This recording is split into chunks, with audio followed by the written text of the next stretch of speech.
Good afternoon, everybody. Welcome to TED Talks Ball with Pete Burge, Pedro of Niners DNA.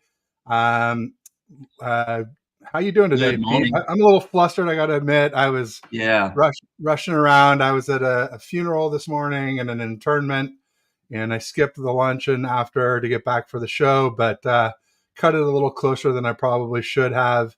And so you guys will have to forgive me if I'm not quite as calm and composed as my usual self. But that's the Pete, commitment, Ed. That's your commitment, mate. You've come back to talk to the faithful about the final 53. indeed, and the practice squad, Yeah. some interesting turns on that. So we'll get to all that here in just a second. Let me get your banner rocking here. I noticed that the information I had for you in the bio of the show was wrong. It should be good now. Excellent. Yeah, so here we go, and save and show. So there we go. Yeah, so let's say hi to everybody in the audience first. It'll give me a second to unwind as well too. Got Randy Daytona in the house. He says, "When I die, bury me deep. Lay two speakers at my feet. Wrap headphones around my head. Brock and roll me when I'm dead. Brock and roll, baby.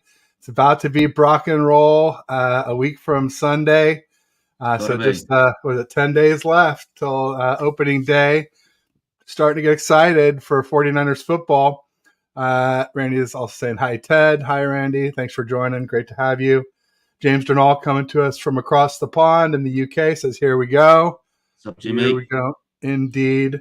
Randy saying hi to Pedro as well. Perfect. He says, "What's up, Ted, Pedro, and everyone?" That's Raphael562. And it wouldn't be Raphael if he didn't say like and subscribe, everyone. Raphael's very good about that. I'm sometimes bad. And it's important to note, since we're on two channels here, if you're on my channel, make sure you check out Niners DNA channel. Give Pedro a like and subscribe over there. If you're watching on a browser, open up two tabs. You can watch both shows at once. We both get the view hours.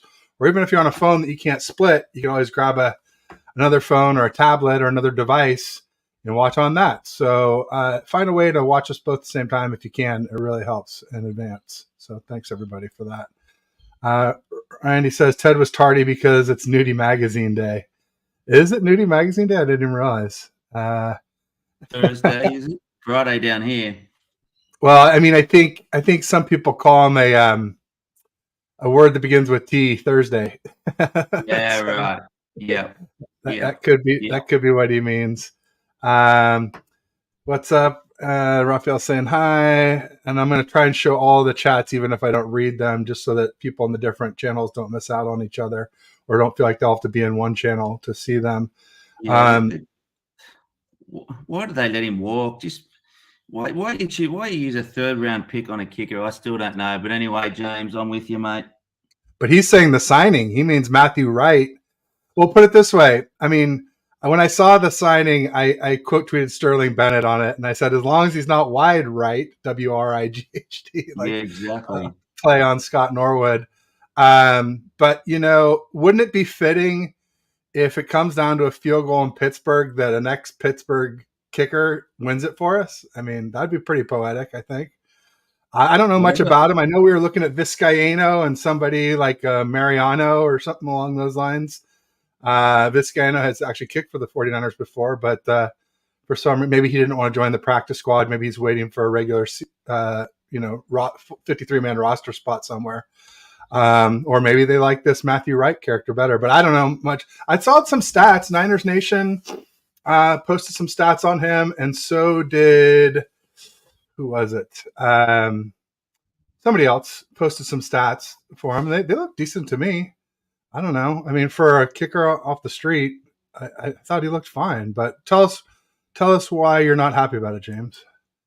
I think Robbie Gould's coaching high school football, or wanted to. Interesting. Really? Yeah, I just don't think Robbie wants to come be on a roster for a few games as a stopgap Band-Aid situation. I think he wants a full deal at least for a year, or if not multi-years, I would imagine, for Robbie Gould was what he's holding out for. And because I didn't have your banner up before, let me make sure everybody knows where to find you, Pedro. It's Pete D as in dog Burge on Twitter, at Pete D. Burge on Twitter, and then Yeah. Niners DNA on YouTube. I think there's actually a space in there, and for some reason I don't have the space, so I'll fix that. But you can see the full at for YouTube there, at 49ersDNA.Aussie NFL channel. An Aussie. Got to go. We say Aussie. It's Aussie. Yes. Oi, oi, oi. Sorry. Australia. Australia. Because for people who don't know, Pete's coming to us from Sydney, Australia.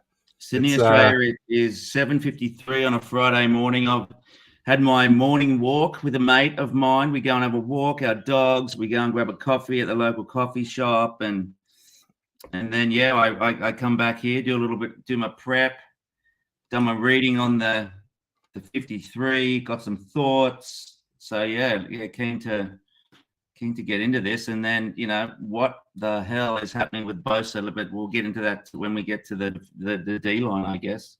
Yeah, we'll get to all that, everything. James Bernal saying why still on this team. Isaiah Oliver couldn't cover a fart with a cough.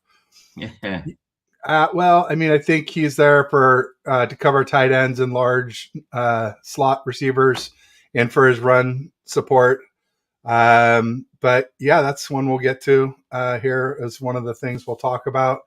Randy says Kyle hits on some, whiffs big on others, pretty even. No, Kyle's better than even. He definitely has done a good job.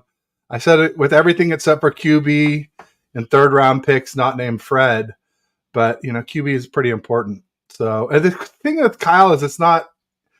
If he's trying and whiffing, I'm probably a lot more okay with it. But I'm starting to get to the feeling where does Kyle really want a franchise QB? Does he want someone to steal the spotlight? To go off script and not do what they're told? It just doesn't seem like that. So if that's the case, then I got a much bigger problem with Kyle missing if he's not even taking swings. And he clearly took a swing with Lance, but then I don't feel like he took a second swing or a third swing while Lance was on the team. So, we'll get to all that. It was pretty clear that he felt that he was not going to get to the point where he could get Lance to where he needed him really quickly. So that was put on the back burner. But you know what? I think we got to move on from that now. I'm happy that he's at the Cowboys. It was really good to see that the pitchers coming out of Dallas with, what's the coach's name? McCarthy, doing a bit of work with him and stuff. We didn't see many pitches with Kyle. Look at working with Lance. But anyway, look, I heard I was just watching a bit of Florio this morning too with that other. He's such a clown, Chris Sims. I don't know if you've got an opinion of Chris Sims, but they were talking about how.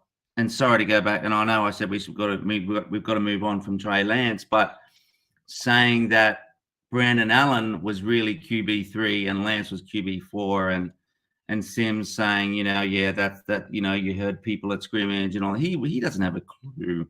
He's just how he was a quarterback in the NFL. I don't even know. He was running off his old man. So anyway, sorry to digress. No, that's fine. My opinion on Chris Sims is I don't care for him at all. I think he's clueless. He had who did he have? He had Zach Wilson at the top of the 2021 QB class. Yeah. He had Justin Fields and Trey Lance behind. I'm blanking on the guy's name now.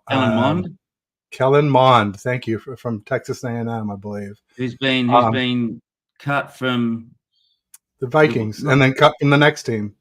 Yeah, was it the Titans, the Browns? I don't know. Yeah, whatever it was, he's gone again. Yeah. So I think he got won a QB evaluation right a long time ago, and he's just riding the coattails from that and his name because his dad's a Hall of Famer, Phil Simms from the Giants. I don't care for Chris Sims at all. I think his QB evaluations are pretty bad. And to say that Trey Lance is anything but QB2 on this team is ridiculous. Trey Lance should have been QB2. There's plenty of people who say it. that were there that watched, including someone like Jack Hammer, who's kind of known as a Well, that's right. Trey Lance non-apologist, who I wouldn't call him a hater, but he always sort of skewed his data to make Trey Lance look worse. And he said there was absolutely not a competition between Darnold and Lance because Lance would have won. So yes, he had Zach above Lawrence, above Mac, above Fields, and above Trey Lance. Like I said, Kellen Mond above Fields and Trey Lance. Yeah, but Lawrence wasn't in that draft. Lawrence was in the year before. Yeah, Trevor Lawrence was number 1. Zach Wilson was number 2. Trey Lance was number 3. That's right. Yeah, sorry, you're right. Fields was 11, and Mac was 15. And Kellen Mond was like 3rd round. Yeah. Lawrence is going to have a big year this year. That's one of my predictions for this year. I think Trevor Lawrence is really we're going to see the promise that he had shown at college. Yeah, and I heard somebody, I think it was Grant Cohn, like blowing off the Jaguars game, like as if it's like an automatic win for the Niners in Jacksonville. No. I don't think so at all. I think they've got Ridley, Calvin Ridley, back from his gambling suspension, and he was doing great things for the Falcons before that. And they have Christian Kirk, who was pretty good on the Cards, but really good on the Jags last year. Yeah. And I think the Jags are a serious contender. I don't know about contender for like Super Bowl, but I mean, I'd be shocked if they don't make the playoffs. I'll say that. Yeah, 9-10 win team for sure. At least I'm more like 10-11, I think. Yeah. But yeah. So James was asking, do you think it's time to part ways with Mitchell? As good of a dude as he seems like a money pit. Look, he's not much money. He's not much money. No, he's a 6th round pick. He's on a rookie deal. He's a 6th round pick, and we need the deepest part. The deepest part of this roster that we need is running backs. You know, we've already got Jordan Mason with a sprained foot from the last preseason game. So, you know, and fumbleitis. Yep. And so Mitchell, we're gonna. Except for McCaffrey, it's going to be a revolving door. And if McCaffrey goes down, we will see that this year mightn't be as easy as we think it's going to be. No, absolutely not. The only chance we have if McCaffrey goes down is if we get 2021 Debo, and there are some signs of that. But Debo still is not going to be a full-time solution for what McCaffrey does. No. Eli Mitchell, great runner. You know, he just runs big, and he's not big. That's the problem. Yeah. He's a hard runner, and he just gets injured all the time. Already been injured this offseason at least a couple times, I think, already. So is he a waste of a roster spot? I wouldn't say that, you know, because he's so cheap, you know, and because I don't think we could get much for him. But if we could get something for him, like a 6th or 5th, or, you know, something like what we paid for him was 6th, I would probably do it if we had more running backs. But TDP can't pass block and hasn't really proved he could run in a real game. And like I said, Jordan Mason has fumbleitis, so I don't know how you could get rid of him. I was saying it earlier in the offseason when I was higher on TDP and Mason, but now I feel like we're stuck with Elijah Mitchell. I don't think we have any recourse. You know, Awatt and Laybourne didn't pan out. They both got cut. Maybe that Mick Nichols guy, he seemed like he played well in the preseason games, but I don't know if that's enough to hang your hat on. Is he back on the practice squad? Oh, you know, I don't know. You have to bring up the practice squad. I don't recall him being on there. Let me see. I know Jack Coletto is. Yeah, Coletto is. You know, the good list was by Sterling Bennett. I already mentioned him once. Right. He did a nice list that was that was itemized by player positions. But it might take me a while to scroll through to it. Well, that's all right. Should we go? I mean, I think we've done enough cover of the quarterback. Should we go? What do you want to do? Do you want to go by position? But have we though? I mean, Trey Lance got traded since last time we talked. I mean, I know it's kind of been done to death. Let's touch on that. So, yeah. What would it be? Week 1, Trey Lance versus Brock Purdy in the playoffs. Or what about week 5? It could happen week 5 at Levi's. Yeah. Oh my God. I mean, that's so much less likely because obviously he's third string, and obviously that would probably mean Trey Lance is for the Cowboys, which would mean realistically at least Dak would have to get injured, and Trey Lance would have had to work his way up to QB2, which is really unrealistic during the season. But it's possible that we could see Lance week 5 at Levi's when the Cowboys come to visit. And it's very possible, more possible, I should say very possible, but more likely that we could see him in the playoffs. Yeah, can you imagine if we get bounced from the playoffs by the Cowboys led by Trey Lance? That would be doomsday apocalypse situation. That would burn Levi's down. Yeah. That would burn him down. But and look, they were saying that there was organizations interested in Brandon Allen.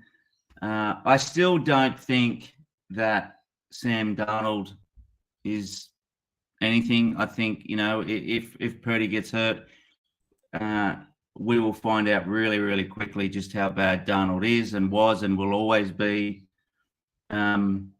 Darnold's not good.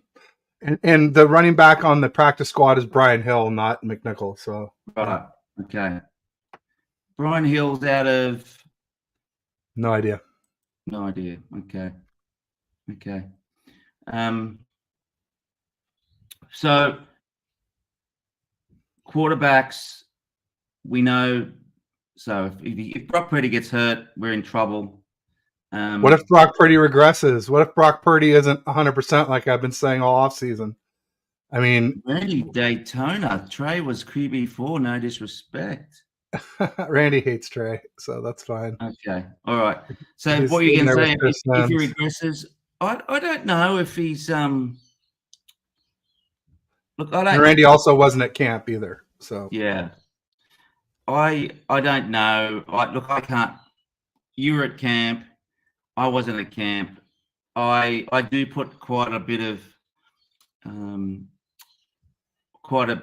trust into the QB school.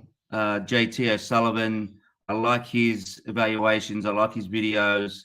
He did some pretty good stuff on Brock, and so look, I think Brock is going to do exactly what he needs. What Kyle needs, and as long as he stays healthy and stops doing the 7-step drops from under center, then I think he'll be okay. Yeah.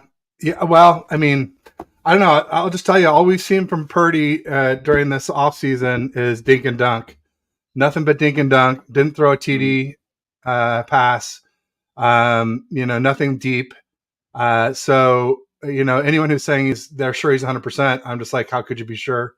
There's no way. He's also still on restrictions. He's still not, doing full warm-ups and stuff. He's 100%, not 100% in my opinion. Yeah. So anyway, I guess we'll see week 1, but it might be a little too late by then. Just real quick, I want to call out Anshul from the Shaw Show. He has a great show. Check him out. Saying, hey, Ted. He was saying Brian Hill is not McNichols. That's very true. He's not. And we got Bryant Culp here in the house. Bryant has a great show as well, too. So does his wife, Tony. Make sure you check them out. He has a show this evening, I believe, with Crystal Peachy, if I'm not mistaken, around 5 or 6 this evening. Let us know what the details are on that. Is that the girl that she moved to Canada? No, that's Crystal Core. No, Crystal Peachy is a very knowledgeable person who works with Wayne Breezy. She's his manager. And she's been on my show 3 or 4 times. She's an outstanding guest. Crystal Core, I don't know.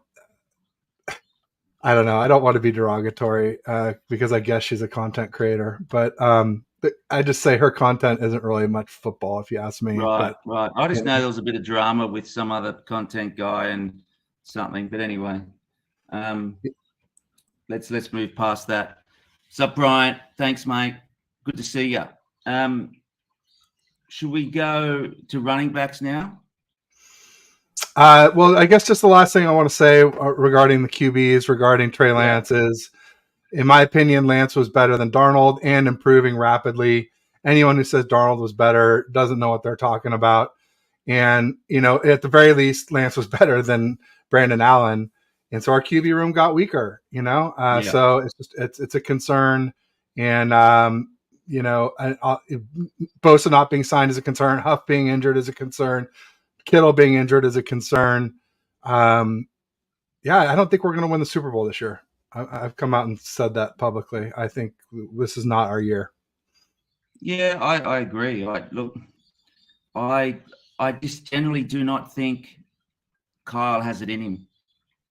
I just don't think he has it in him. That's just my thing.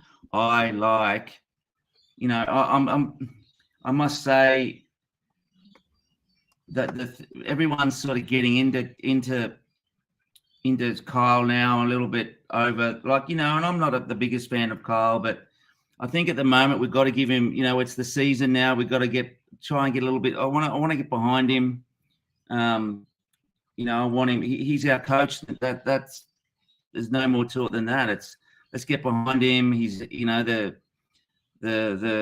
off season's over. We need to get into the season. Let's start winning some football games. No doubt about it. Bryant said he had a good one. He said the big question is Tabor Pepper ready. He's a big kicker guy, so he needs his long snapper ready. Here we go. The biggest question is, will Tabor Pepper step up? Do you think Tabor Pepper will step up, Pedro? Well, he's quite the man on. He's got some pretty interesting takes on Twitter, old Tabor, but and he's quite a character on the sideline. But look, I never saw too many problems with his long snaps. What did you? No, he's great, and you know what else he does? He gets downfield and downs the ball a lot too. No, Tabor Pepper's, I think, maybe arguably the best long snapper in football. So he's good. and a great follow on Twitter too. Super interesting. They did some burrito tours down in the South Bay. The guy's he's hilarious. Great follow, he's great funny. Long snap. No, so I mean, so step up. It's hard to step up when you're already kind of at the precipice, right? I mean, but you never know. You can always improve. Anshul says Brian Hill was drafted in 2017 by the Falcons, was there for a full season. The Bengals back the Falcons 3 years. It's on the Niners in 2021. Interesting. Brian Hill. Is he a bigger? He must be a bigger back, if I'm not mistaken. I think Brian I remember. Hill? Yeah, I think I remember him being like a 220 plus type of back. But I may be thinking of someone else too. 6 p.m. Pacific, Crystal Peachy. He's 6'1", 216 pounds. Okay. He's not tiny. Not big, not tiny. It's kind of middle of the pack. No. All right. No, but yeah, he's been around a bit. Give Baby Bear his honey. I like that. That's a good one for sure. It's time to pay the man. I mean, should we talk a little bit about Bosa? We're hearing the trade rumors. Chargers get him so he can pair up with Joey, and we get Herbert.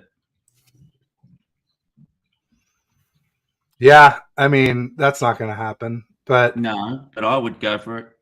I would go for it. I mean, I don't know. Rich Madrid quote tweeted somebody talking about it and said, "Yeah, Herbert's 1,000 times better than Purdy." And I was like, well, clearly Herbert's not 1,000 times better than Purdy, right? And, and I've been the one clamoring for a franchise QB, but I was like, is Herbert 50 times better than Purdy? Because that's how much more he costs. Herbert's like 53, 54 mil a year, and Purdy is less than one. I mean, he's like probably 55, 60 times more expensive. So in a salary capped league, you don't have to be better to be a better value. I mean, I don't know that Purdy's a better value than Herbert, but it's food for thought that it's not just, I mean, if you could just swap them straight out, obviously, Herbert is a much better quarterback than Purdy. I have zero doubts in my mind about that. But, in a salary capped league, Purdy is awfully cheap. So, I'd have trouble because you would trade Bosa for him and you would trade Purdy for him. And then you would also lose somebody like Debo or Trent Williams, because say Bosa's 33 and Herbert's 54, that's still another 21 mil you're going to have to cut off your team. So it's going to be, several decent players or one huge type player, one of our biggest contracts. Maybe if it was Armstead, but even then, Armstead's not bad. I mean, he's maybe not worth what we're paying him, but You know what the thing is too is that if I look at it from a really, take all the emotion out of it, common sense perspective, and Kyle has said this, and John has said this. They knew with the Kittles, the Bosas, the Williams, the Debos, the Brandon Ayuk's on this team, they're gonna have to have a cheap quarterback in this room, and so it is what it is. Brock's our man.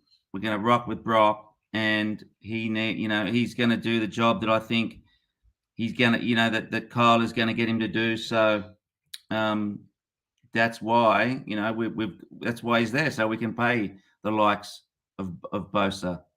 So they're talking imminently. It has to be imminently if he wants to play in this first game.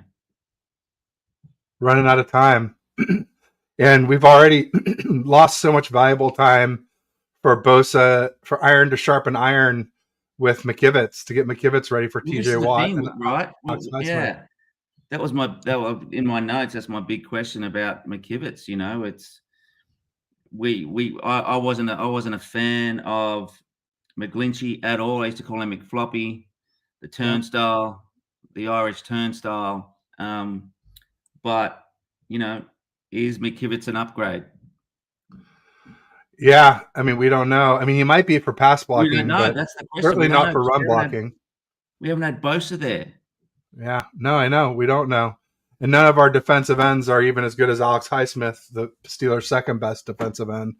So it's going to be a baptism by fire for him week 1. And then that makes me worried for Purdy as well, too. And Randy says, or we get Joey Bosa from the Chargers to pair the Bosa brothers up. But Joey is not worth what he is being paid by the Chargers, in my opinion, based on his injury. He's just injured a lot. And I just don't think he's worth whatever, 27, 26 is a lot of money they're paying him. So I don't, not that I wouldn't want him on the team. I just, again, the cap comes into play. So it's Thanksgiving, you're at the Bosas, and the little brother is earning nearly double of big brother. I mean, you could see it. I mean, I don't think he's going to get nearly double. I think he won't get double. Joey's 27. I think Nick will be 33. I think that's where the Niners are digging their heels in, 32 or 33. What's Donald getting? What's Donald's salary? 31.6, if I recall correctly. Okay, so he's the next highest. He's the highest paid non-quarterback, right, Donald? Yeah, he's the highest paid non-quarterback, exactly. Yes, that's the highest, and the highest paid, obviously, defender then as well too. Yeah. There's a wide receiver. Tyreek Hill is making was it 31 mil, something like that? I'm not mistaken, but or 30, 29. Yeah. But Aaron Donald 31.6 is the highest non-quarterback salary. Yeah. That's a multi-year deal, I should say. Some people get these extensions where they get a huge, like it was Lane Johnson got a huge extension, but that doesn't really count compared to average annual value, in my opinion. It's not the same. It's like new money deal. Randy says 10 years and Purdy's the man. I'll remember all these names.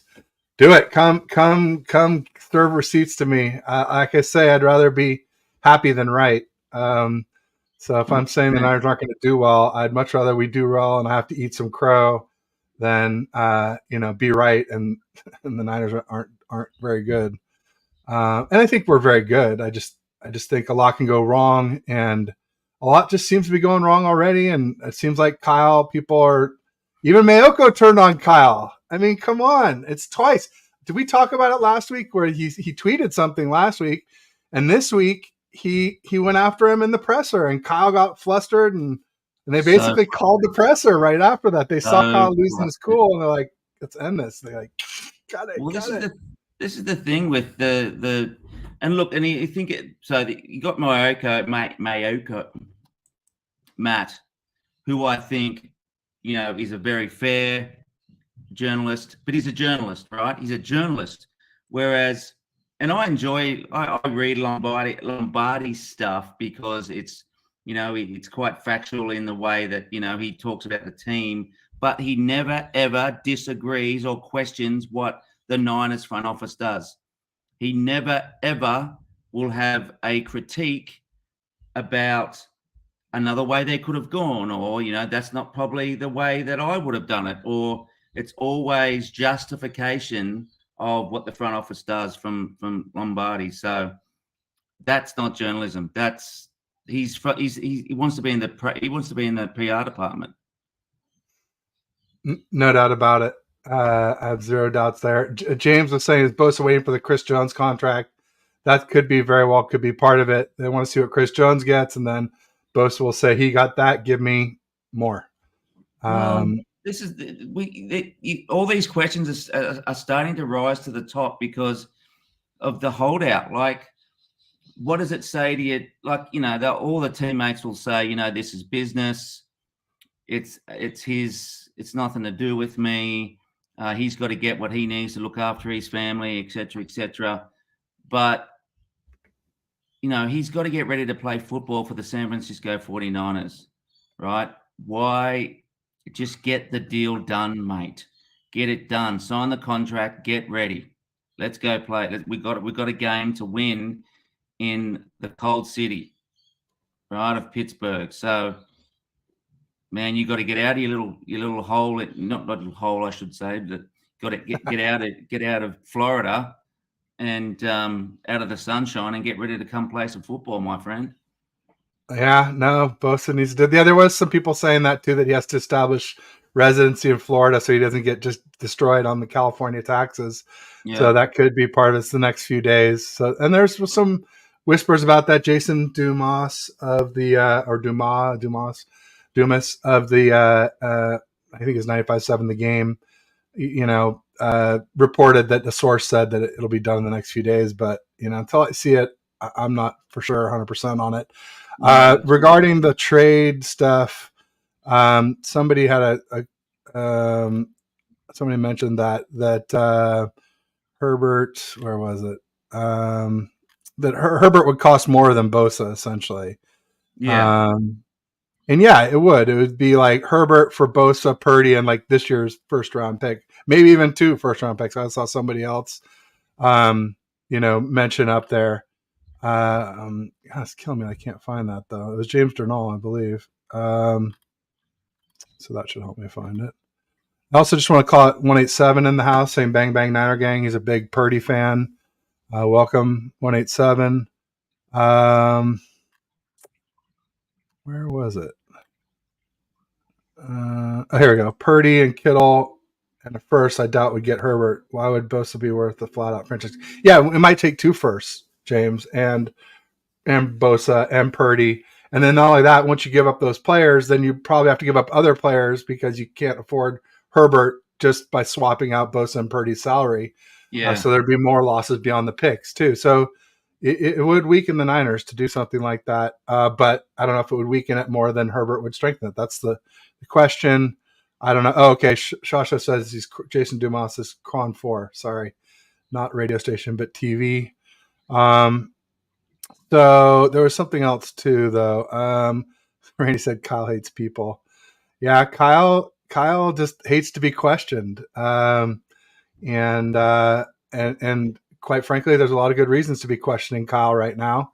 And this is with the whole Bosa thing. I saw a great tweet the other day by Kevin McCulligan, and he said, if you got Brock's the real deal and the next Drew Brees, and Sam Darnold's the best throw of a football this organization's ever seen, and Kyle is the best play caller in the NFL, maybe you don't need Bosa. And maybe that's sort of what their mindset is, is if they're believing their own BS that they're putting out there. Yeah, if they're believing their own hype, then maybe they actually believe that we don't need Bosa with this great team that we have. So that could be part of it too, folks. I thought that was a really interesting tweet for sure. Did you see Jimmy Garoppolo's little dig at Kyle? Yeah, I quote tweeted it. I said, I said, I hate that Kyle made me agree with Jimmy G because I agree with Jimmy G. It's weird. And Mayoko agrees with it. It's weird. And then Kyle agreed. He said it was weird. He goes, oh, well, it was unusual, which is weird. It's just a nice way of saying weird. It's like all the for same him to get thing. caught up in semantics like that, into words like, you know, and then Mayoko says, well, it's unique. And he goes, I agree, it's unique. And then, is that it? Thank you, guys. And, you know, off he goes. So yeah, he was. No, it was a spicy presser yesterday, and woo, yeah, Kyle is. A lot of people are on him now. It's funny because I started criticizing him, obviously, right when the trade happened, and then people were getting mad at me, and they're like, "Oh, you can't be a fan. Why aren't you going to be a Cowboy fan if you're going to be critical of Kyle?" And I'm like, "Well, you know, I'm." You know, this is the way I feel, and I can root for Brock and not believe in him. I can root for Kyle to get us a Super Bowl. I mean, ultimately, I think Super Bowl or bust for Kyle, because it's like, if we're too good to develop, you know, Trey Lance, then we better be damn well be good enough to win a Super Bowl this year. That's how I feel about it. Yeah. And so, like, Kyle is basically on my SHI, you know what, list until he, you know, wins number 6 for us. And I think it has to happen either this year or in the next 2 years. But really, I've been saying this year because, you know, if you're that good, make it happen. Show us, Kyle, how good we are. Yeah. You know, how long? So Juszczyk, how long's he got? Kittle, how long's he got? Juszczyk on after this season because he's got $7 million cap hits the next 2 years. Yeah. So yeah, that's the out. That's why we have Coletto. Coletto's the heir apparent to Juice. Brad Cole said we should be happy to have Brock. We could be stuck with Jimmy G. I agree, but we also could be stuck with Jimmy G, Micah Parsons, and the 2 players we got from first-round picks. So that's the other thing, too. It's not just the future Super Bowls that come into question now. It's the fact that we didn't win them the last 2 years. And what we could have done if we had Micah Parsons or, you know, Pat Surtain Jr. or Penei Sewell or Jamar Chase or Devonta Smith. There's, you know, 5, 6, 7, 8 guys we could have had in that 1 through 12 or 3 through 12 of that draft. You know, the tackle for the Chargers, you know, it's crazy. So, like, you got to start examining the past now too, not just the future, and holding Kyle accountable for that. But all right. So I agree, Brian, to an extent that, like, yeah, we should be happy to have Brock if he's 2022 Brock. I think he was a little bit better than Jimmy G. He's obviously way younger, way cheaper, and can improve, whereas Jimmy G kind of is what he is. But, like, Jimmy G is what he is, but Jimmy G's kind of proven. Like, do you think Jimmy G is going to, like, regress massively this year other than lack of talent? I think he'll be pretty much like what he was, whereas Brock could regress a lot even without the injury part, and he's injured. So that's my concerns with Brock. But, yeah, overall, yeah, of course, I'd rather Brock. I like his attitude better. He's much more likable. He's a better leader. There's so much more to like about Brock than Jimmy G. But I do have concerns. I'd be lying if I said I didn't have concerns. And, you know, the interesting part for me this year is how Jimmy G performs at the Raiders. If he balls out, it's going to be very interesting. Very, you know, from a Kyle perspective, again, is Kyle restricting his quarterbacks? Yeah. Is he forcing them into his system instead of adapting his system to fit their strengths? Because I felt like he did that with Jimmy in 2017. He incorporated parts from the Patriots system, and Jimmy played some of the best he's played the whole time he was here with us, other than when we got CMC for him, you know? And so now he's back with McDaniels. So will he be able to unlock what Kyle couldn't? I don't know. I mean, they just got Josh Jacobs signed, so that's a really important piece. They obviously have Devontae Adams. Yeah. They have Renfro. They have Jacoby Myers, I believe, from the Patriots, is now a Raider. Yeah. It would have helped if they had Waller. That's for sure. He's a stud. I like Waller. Waller's a good tight end. Yeah, he was one of the reasons why I thought that was a good landing spot for Jimmy from an offensive perspective. But again, like I said all offseason, like Jimmy, like if Jimmy's going to take the Raiders to the playoffs, well, not if he doesn't play defense. Although it looks like their defense was a little bit better in the joint practices and the preseason game against us. I don't know what that means in the preseason, but Crosby's a good leader Crosby, He's a good. he's like a Kittle in terms of the leadership and like the engine room of the or even like a Fred Warner for us. Fred's like the, And they have Chandler Jones on the other side, who that's right. had a lot of He's good years in very good. Arizona. Very good, Chandler Jones. So I think I think the Raiders are going to have a good year, and if Jimmy goes down, that rookie's good. That rookie's a good quarterback. Yeah, he had a great preseason, that's for sure. I thought so. No. James Durnall was saying reports were saying that Purdy has to deload arm fatigue. How is his arm going to hold up all season? Sam will cost us games.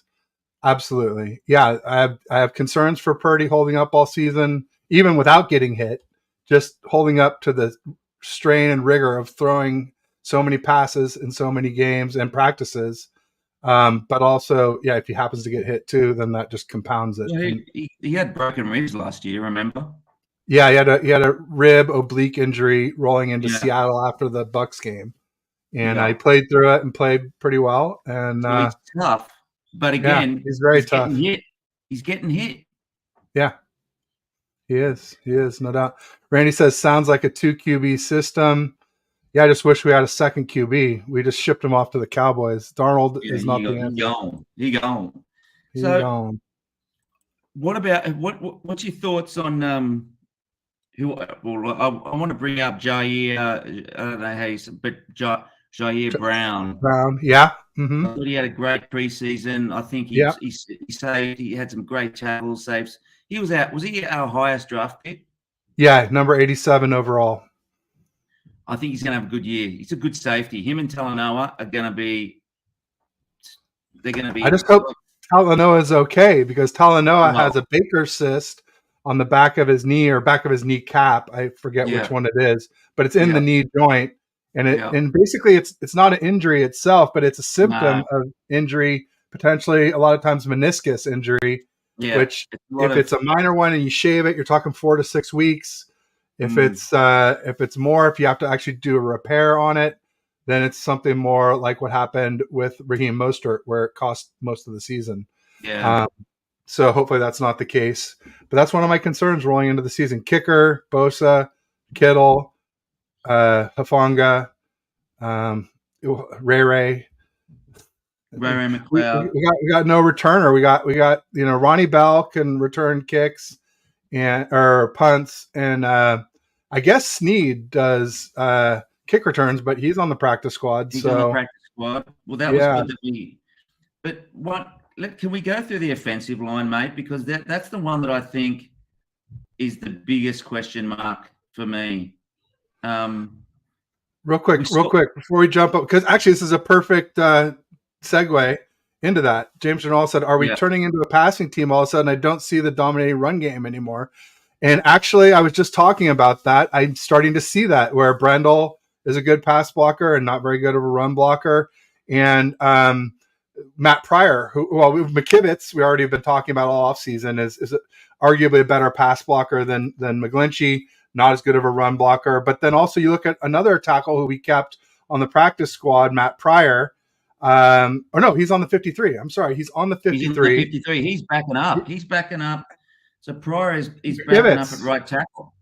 Mitch Kivitz. So, and he is a very good pass blocker, or fairly good, and way too big to run our zone blocking outside zone run scheme to the right. So I think maybe we are turning into more of just like, pass protect Purdy and then let him, be the point guard back there. I see it's starting to become a pattern. I don't know Burford well enough to know what he's best at, but and I think it'll change over time.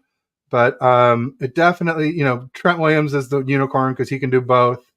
Banks, I feel like, is still a little bit more of a run blocker than a pass blocker, but he's been pretty good. But yeah, definitely Brendel. Burford is good. Yeah, Brendel's definitely more pass block than run block, and now McKivitz and Pryor. So yeah, I think that's giving you a little bit of a purview into what we're looking at, where dump off to McCaffrey is kind of like a run game almost. So and you also have a chance to do other things before you dump off. So I think that's a very valid point, James. Yeah. But you wanted to talk about the O-line. So go ahead. I've been talking I too just much. think the depth. I think the depth isn't there, as you saw in the, with our backups playing in the preseason. It's just there's no time for anyone. They're getting less than a second. They're getting to the quarterback in less than a second. And I want to Zakelj. Is he any good? Like, was he a draft pick this year? Last year. Zakelj? Last year, that's right. He was. Yeah, he didn't fourth or redshirt him, fifth round, 4th or 5th round pick. I think it was 2022. He was terrible in the preseason. He was terrible in camp. Couldn't snap the ball as a center. Lots of holding penalties, lots of whiff blocks. Nobody understands why he made the team over somebody like Il Manning, who is versatile, who can play. I guess it's a center guard versus a guard tackle. And the problem with Il Manning for tackle is he's only 6'2". But, Il Manning, I thought, was better than Pryor, better than Zakelj. It's frustrating for sure. It's really frustrating to see him get claimed, especially by the Arizona Cardinals within our division. Yeah, that could really hurt us. And we'll get to another one that really bugged me, but when we get to different position groups besides O-line. But I just don't feel like Matt Pryor was maybe it's this whole thing of this pass blocking thing. But I thought Il Manning was better than him all the way around. And Matt Pryor, again, this is a guy off the street. And so is Il Manning, I suppose. Matt Pryor, though, is a veteran off the street, though. So you've seen him in NFL systems. Il Manning is UDFA off the street, coming straight out of college, where lots of times people don't get draft evaluations right. And once you see them on a team and they play well, you go, oh, we got a gem. And that's what a lot of us thought we were seeing in Il Manning. So a lot of people are really upset that not only that we let him go, but, of course, that he went to the Arizona Cardinals. And then also Keith Ishmael went there, too. And a lot of people thought like he was better. So people thought Manning was better than Pryor. And people thought Ishmael was better than Zakelj. Everybody was better than Zakelj. Let's just say there was no worse offensive line. But Zakelj has this frame they like. And so it's, I guess, this sort of, 6'6". It's this 300 pounds. Yeah, it's this, it's sort of like the double-edged sword of like, are you keeping this guy because of his future potential, or are you keeping him because of what we might need him this season? So if we need Zakelj this season, it was a mistake. But if he develops into a better player over time, because, for example, Brendel was on the team for several years before he became the starting center. And we developed him up. So I do trust Chris Forster a lot. In general, our O-line coach. So hopefully he's right and I'm wrong. The thing that bugged me about Brendel last year was the penalties. He was just... Yeah, he had the most penalized center. Yeah. And look, as I was saying before, Bryant, why he'll only lie to you. I'm at a point now where, as I said before about 20 minutes ago, if Bryant, you weren't here, I'm of the opinion where we've got to get behind him, got to get behind Kyle. He's under a lot of pressure. You can tell he's under a lot of pressure, right? He is starting to crack. You can see that in the press conferences, in the moves that he's making. He knows that he's got to win a Super Bowl very soon, if not this season, or his job's on the line. Real quick, want to call it Jamul Allah. I think it's a new viewer and audience member and audience participation. So thanks for chiming in, Jamul. What's absolutely on what? Yeah, you'll have to clarify. I think they were talking about picks. It was said the linemen. I think it's the whole pass blocking thing that we were talking about. Picks are second rounders. So Randy says we could have whiffed. He said you whiff 50% of the time. That's very true. Good GMs whiff 50% of the time. Yeah. I get it. It's just when you whiff on QB every time, and again, Purdy is TBD. So maybe he'll turn into a franchise QB. Again, I hope he proves me wrong. I just don't see it with his limited arm, limited height, limited top speed. But it's possible. None of those are the most important thing. None of those is a deal breaker. Even all of them together isn't 100% a deal breaker. It just makes it really, really difficult. You got to be like a Breeze type of guy, and I just don't think he's Breeze. Well, how tall was Breeze? He wasn't even 6 foot, Drew Brees. Drew Brees, I think he was 6 foot. Oh, was he? He always looked very small to me. Yeah, I think they're about the same. I mean, Purdy's 6'1.5 inches. Yeah, Steve wasn't that. Steve wasn't that quick. Steve Young. Steve Young, was he quick? Oh, he was very quick and fast. Okay. Yeah, he was both. I remember him. He was an insane athlete. He was super athletic, stronger arm than Joe, and maybe not quite as accurate, but very accurate. Yeah. And he could throw better deep balls for sure. 100%. What part of that? Let's hear some of your thoughts on the roster and what we missed. And well, like I said, Il Manning is a big one for me. Another one that broke my heart was Deshaun Jameson. Yeah, out of Texas, the corner / kick returner. He looked explosive. He covered well. Like a lot of people don't like Isaiah Oliver. Like I came up earlier in the show. I trust Steve Wilks. He's a DB guy. But I think that was a mistake, and he went to the Panthers.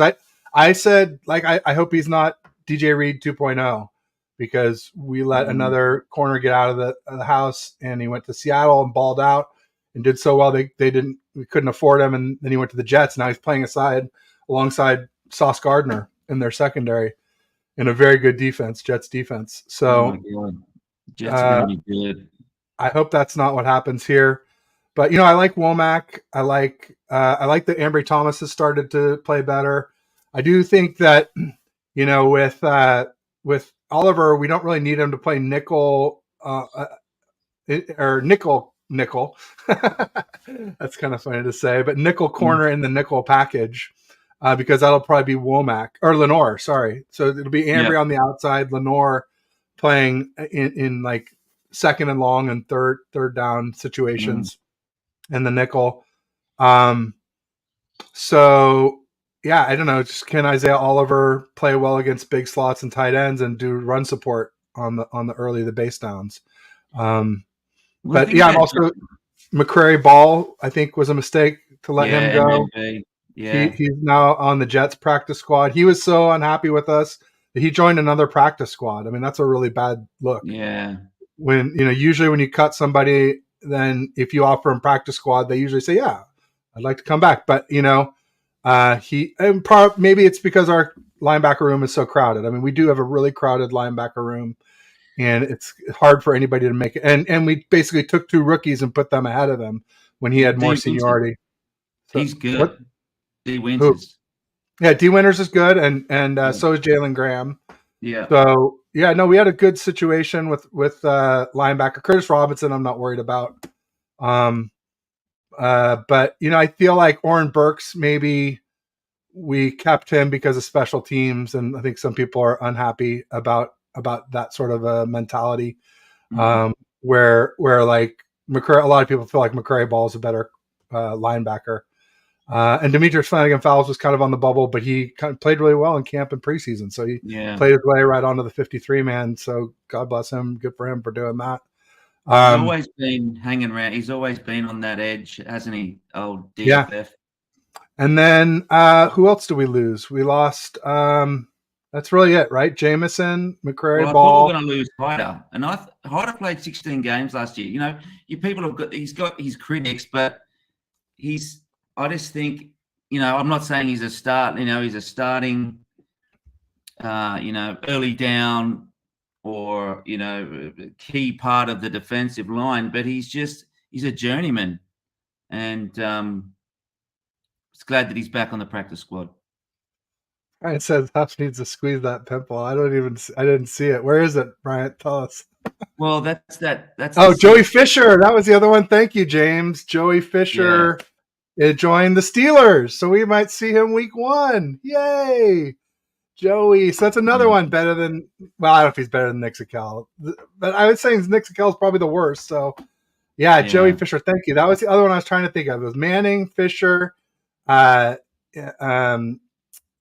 Jameson and McCrary Ball, and a little bit for Keith Ishmael too. A little bit. I'm not as worried about him. I mean, these are fringe players. We can't get too upset about fringe players, but there's a lot that were people that a lot of content creators and people at camp really liked. There were a lot of camp favorites and preseason favorites that everybody got to see. So I think Sakelj Joey is here.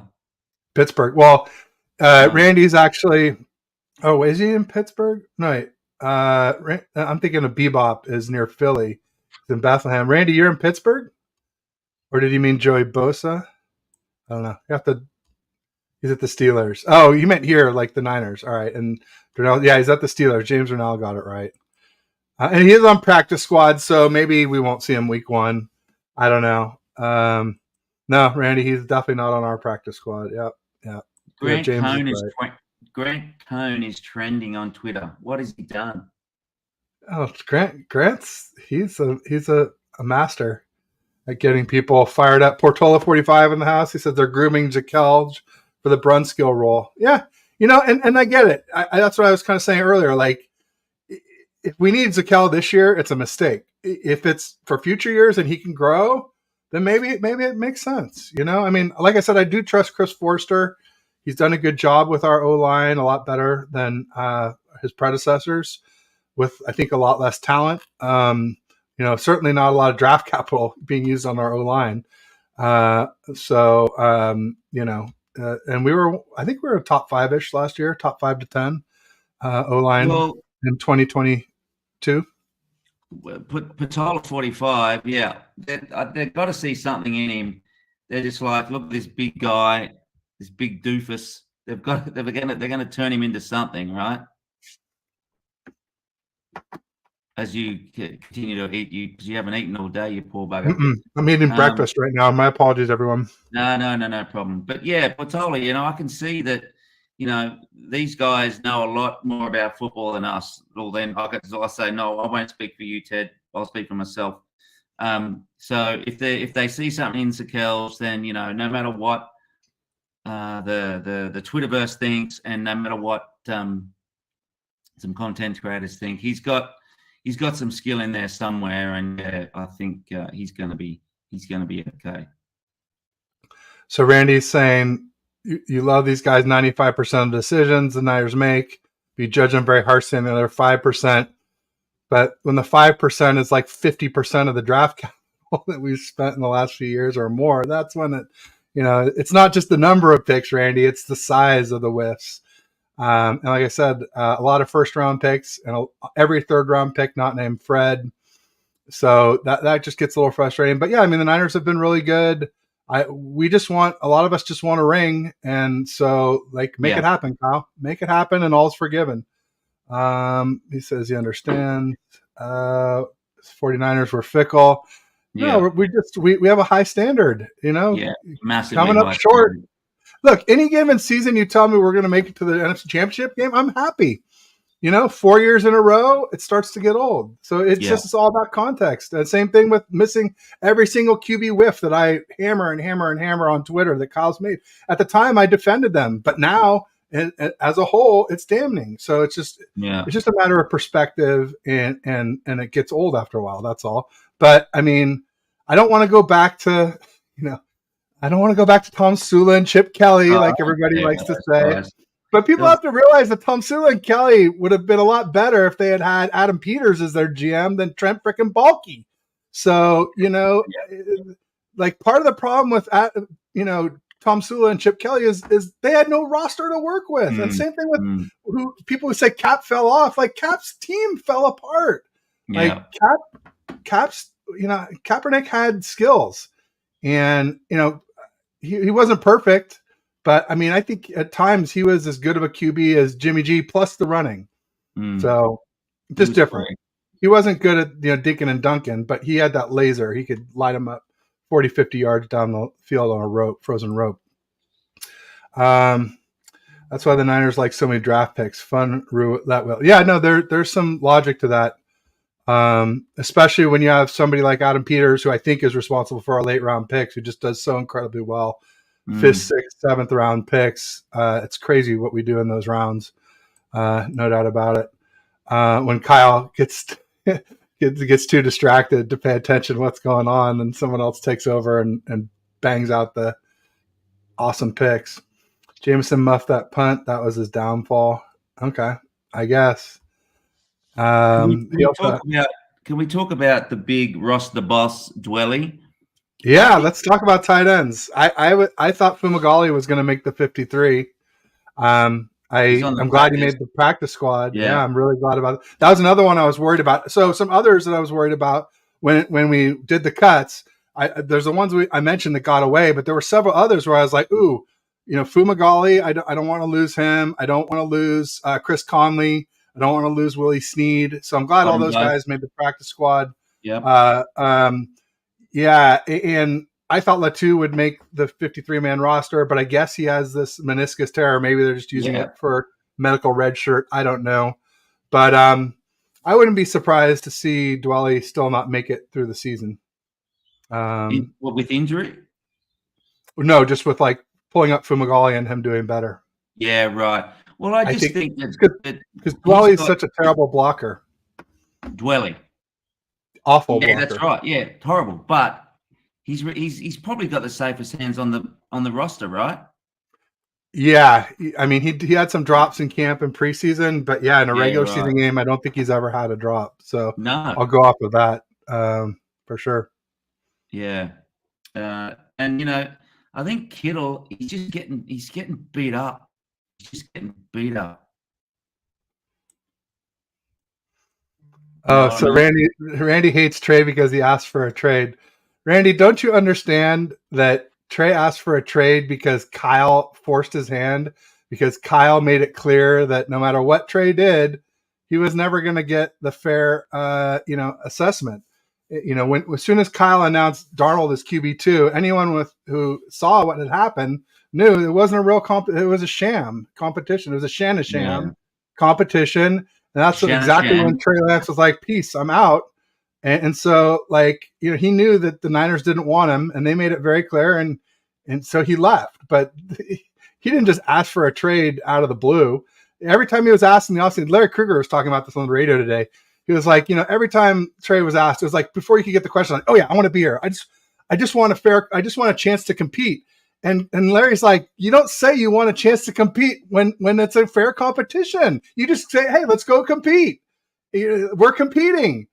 And so you say it over and over. I just want a chance to compete, because he knew he was not being given a fair chance to compete. That's right. So that's what happened, Randy.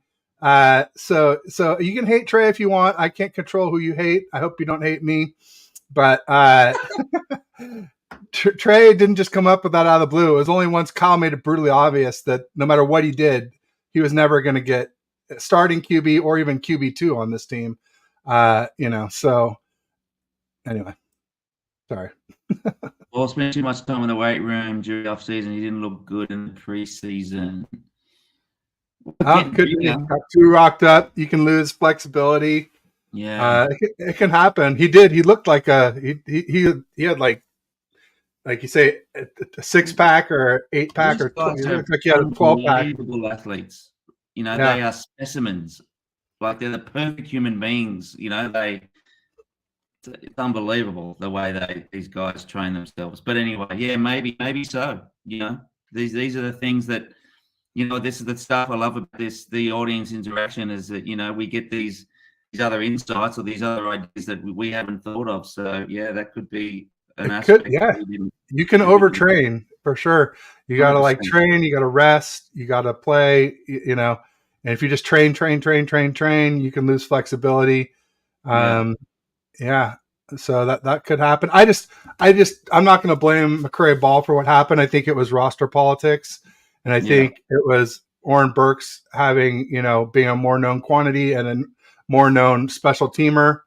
I think that's what it came down. And Flanagan Fowles is playing great. I don't think McCray Ball was bad, but I just think we just had a ton of great linebackers ultimately.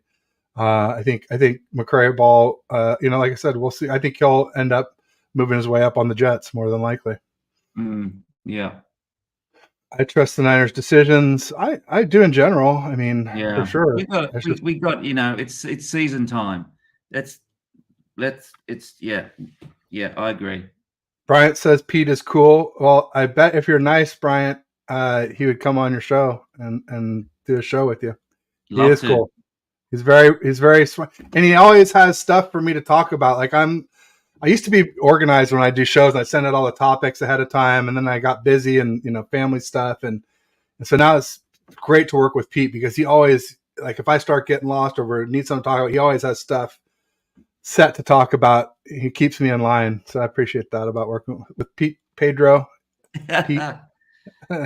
Jason Poe filing for unemployment. Yeah, he was a fan favorite. It's sad to see him go, but 6'1", it's tough. It's tough in this league to be a 6'1", even a guard. Center, you could probably get away with it, but guard, it's tough. But the one thing, I want to go back to to tight ends, right? So he's got 4, right? So he's got Charlie Warner, Kittle, Ross. Who was the third? Sorry. Willis, Braden Willis. Willis, yeah. What's your thoughts on Willis? 7th round draft pick who's balled out. He had a day in camp where he had 4 catches, another day where he had 4 targets. He's a great receiver. He just needs to work on his blocking, but he could easily displace Dwelley too. If you're just looking for a pure receiver, he's already better than Dwelley. Maybe not as good at hands, but better at getting separation and more dynamic once he has the ball in his hand too. So, yeah. Sacktown. Hey, Randy, did you know that one of the affiliations why I love the Niners so much is the girl that I met when I was living over in California was in Woodland, California, which is quite near Sacktown, near UC Davis. Yeah. No doubt about it. I drive by there a lot, coming to and from Tahoe for sure. Yeah, Tahoe. That was my home. There you go. Paul said Jason Poe would be a perfect professional wrestler. What would his name be? That's the question, Portola. We got Brooks Anderson, official BNA Music. He says if Matt Wright works out, Moody pick looks like a waste. Consider the other needs. Yeah, consider we could have had Daewon Jones, the right tackle, who's balling out for the Browns.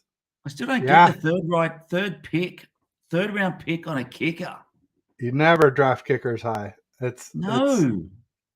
Did I tell you Brian Peacock was on the show? He said, Ted, kickers are like reverse running backs. I was like, what? He said, well, yeah, think of all the best kickers you've ever seen in their height of their careers. They're all in their mid to late 30s. And, meanwhile, running backs almost never even make it to their 30s. That's right. And I was like, oh, that's kind of interesting. That's true. Even like Sebastian Janikowski, a first-round pick kicker. Took him forever to get good.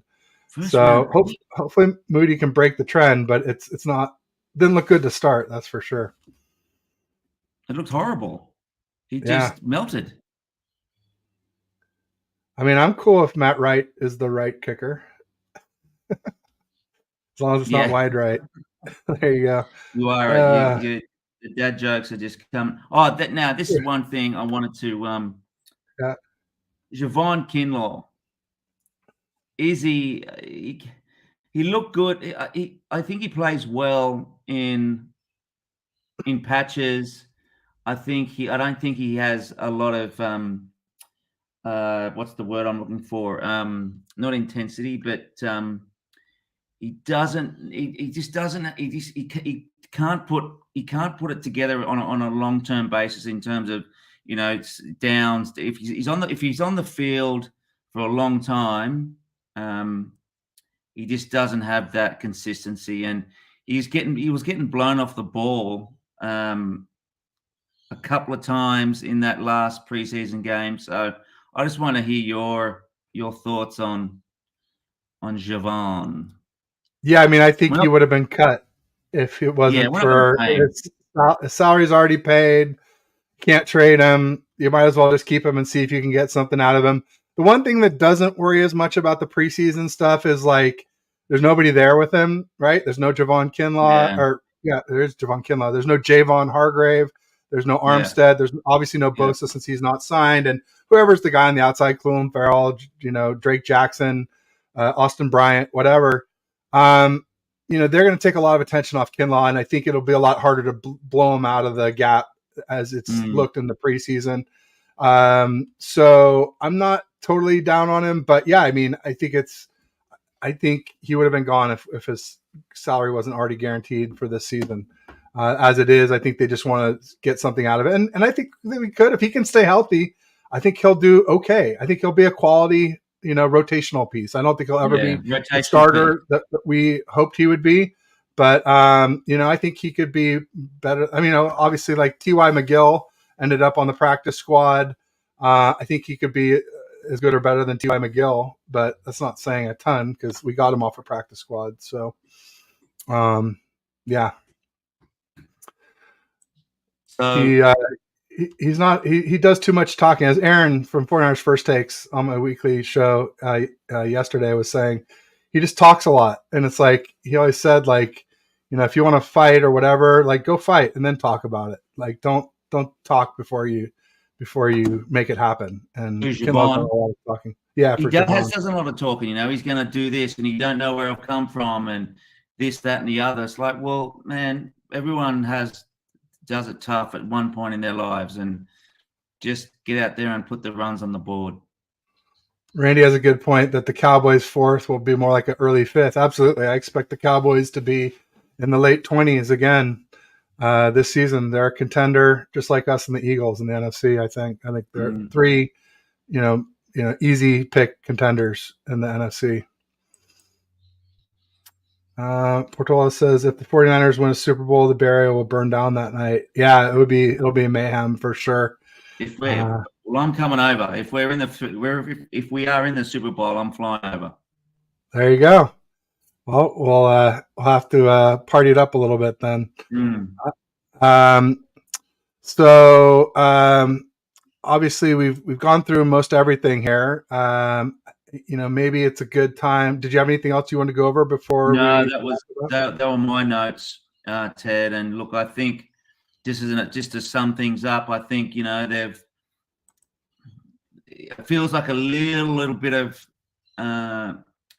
House of Cardish at the moment with Kittle and some of the injuries, and Talanoa and Brock Purdy not being. We don't know exactly. At the moment, for me, this is the season it's over. Preseason is over. It's time it's just time to get behind the Niners, get behind Kyle, and let's get to Pittsburgh and get a dub. Yeah, I think it's going to be easier said than done, but it's not impossible. It's just a tough environment and tough with those two DNs going against McKivitz. Real quick, just want to call out Sean John. VT 2022, which is, I believe, Tony from John Bornis's podcast. I'm blanking. Sorry. I want to say Better Rivals, but that's something else. Locker Room Rant. There we go. I got it. Thank you. Yeah.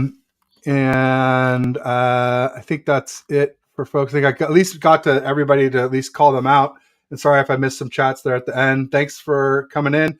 Make sure you follow Pete D. Burge on Twitter, 49ers DNA Niners DNA on YouTube. Yeah. And if you're on his channel, pop over to mine, give me a like and subscribe. Same thing if you're on mine, pop over to Niners DNA and do the same. And otherwise, I'll just say peace and go Niners. Go Niners.